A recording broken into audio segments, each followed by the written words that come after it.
அஷ்மிதாபதி 4ஆம் வகுப்பு ஆப்பிள் சிறுமலர் தொடக்கப்பள்ளி. நான் பூக்கள் கதை சொல்ல போகிறேன். ஒரு பிள்ளை சின்ன பிள்ளை பூங்காக்கு போகிறாங்க. அங்கே பார்த்தீங்கன்னா நிறைய வண்ணப்பூக்கள் இருந்துதாங்க. அதில் ஒரு பூக்கு வண்ணம் இல்லையாங்க. அதை பார்த்து அவ சோகமானவர். அப்புறம் அவ போய்விட்டார்.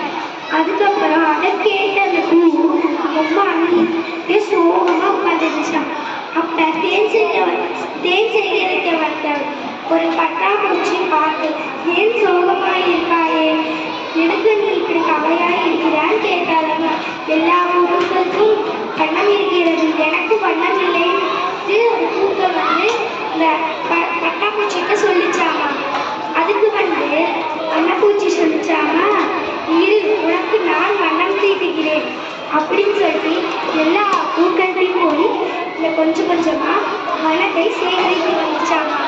அதில் சில வண்ணங்கள் சேகரித்தோன்னே அந்த பூக்கிட்டை அந்த வண்ணங்களை கொடுத்துச்சாங்க.